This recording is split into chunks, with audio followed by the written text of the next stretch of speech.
So about 2 episodes ago, I introduced you guys to this plan that I had to keep myself motivated, specifically with learning new tricks. And I introduced you guys to this little black book that I've dubbed a list of personal MVDs. And every time that I do land a new trick or a new combination of tricks, I just write the name of it down in that book and put the date down next to it. That way I could track my progress and I could see when the last time I tried something new was. And it's actually came in handy because I've noticed the last time I learned a new trick was like over a month ago. The last date is July 8th. Today's date is August 10th. And obviously by the time I get this edited and you guys watch it, it's gonna be even later than that. So I've been slacking, not with skating. I skate all the time, but I have been slacking with like trying something new on my board and learning a new trick. So what better day than today? I've had this trick on my mind for quite some time now. I wanna give switch front board shoves a roll.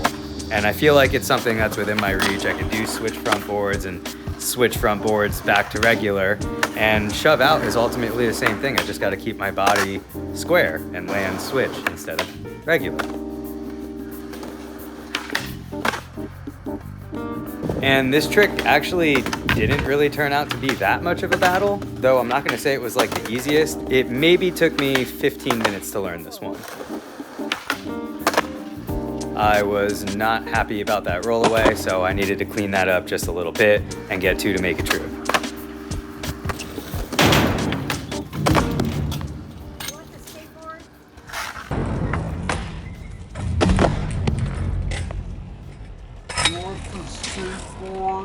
Yes, I want the skateboard. And more importantly, I want to learn nollie crooked grinds, which is probably a trick that I should have learned like 10 years ago, because I can nollie and I can crooked grind. And a lot of my friends have told me it's pretty easy. It's just all about commitment and the angle that you roll up to it. And I would think like if I'm gonna go to do a nollie crooked grind that I can like roll up to it pretty parallel and just jam that crook in there. But I've actually been told it's pretty different. It's almost like you got to roll up on a slight angle, kind of how you would for a kickflip crooked grind. So I'm thinking or hoping that I can knock this trick out today and add it to my list.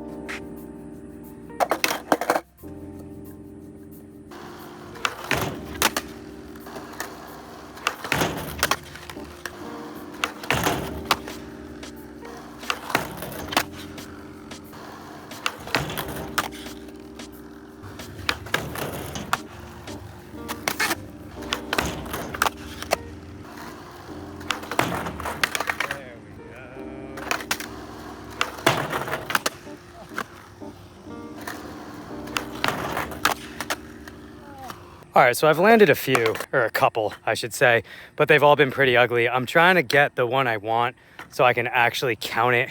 Obviously, if it's not like the hardest trick, I always try to land it twice. And in this case, I'm just gonna keep going until it's clean the way I want it twice.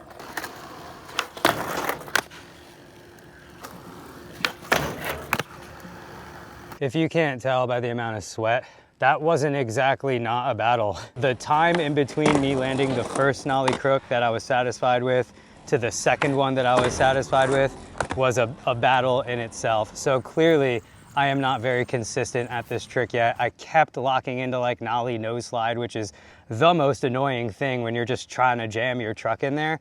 But the ones that I did land, I definitely felt the motion of the nollie in, and I felt more so of like where I need to be on my board. So this is just a trick I'm gonna be practicing in the future a lot. I'd like it to become standard for me.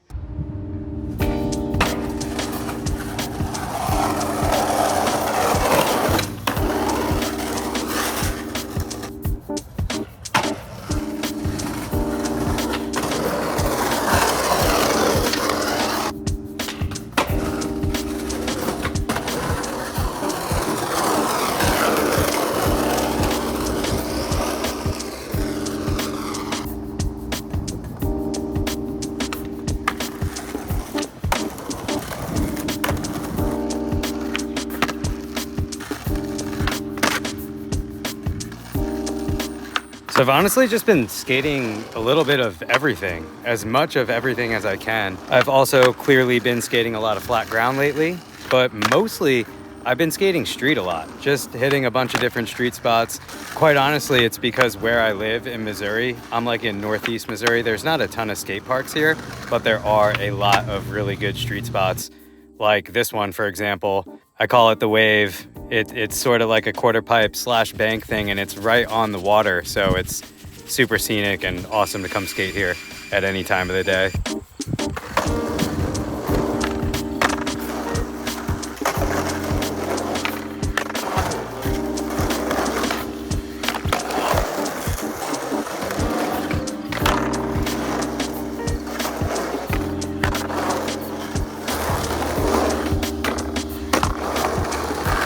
So that specific session at the Wave led me to think about trying a new trick that I've never done. At the end of that session, you saw me do a backside tail block, which I never really do. And it led me to think like a beam plan or like a boneless into like the 540 tailspin and go back into the Wave. And that spot itself is perfect. Like the way it's built is perfect for trying that trick there. The only bad part is I had to wait a week to try it again, because if it rains even just a little bit, the runoff from that lake overflows and floods. So a week later, I went back. I started doing like the bean plant into the tail block and giving it a shot to spin it around. And every try, I seemed to be like slipping out of the spin, but I ended up getting pretty close one time. And I did notice on that try that when I was spinning, my weight was distributed over my toes. And as soon as I figured that out, I ended up getting one.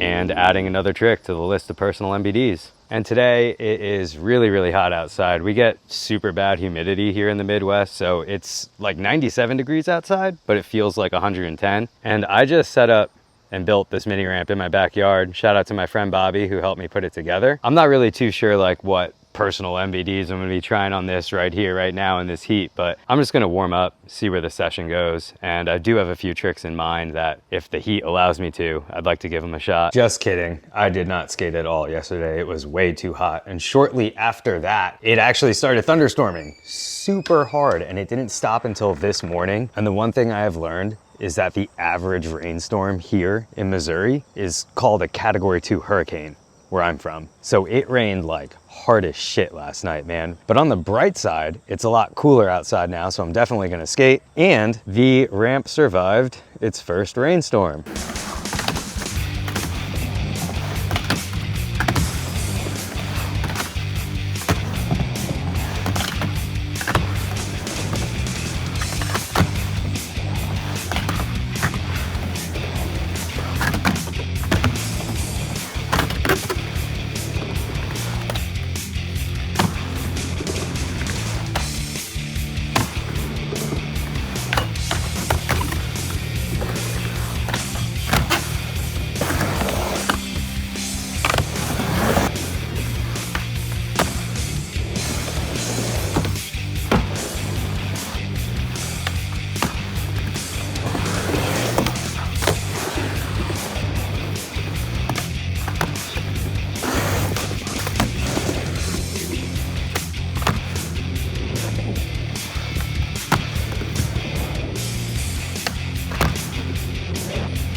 I'm definitely a little bit worried about the weather here and how fast the structure of the ramp could get messed up. So I'm gonna go ahead and make an executive decision to spend like $100-something on one big ass tarp that's gonna cover the whole ramp. And I'm gonna anchor the tarp to the ground. I feel like that is probably my best option.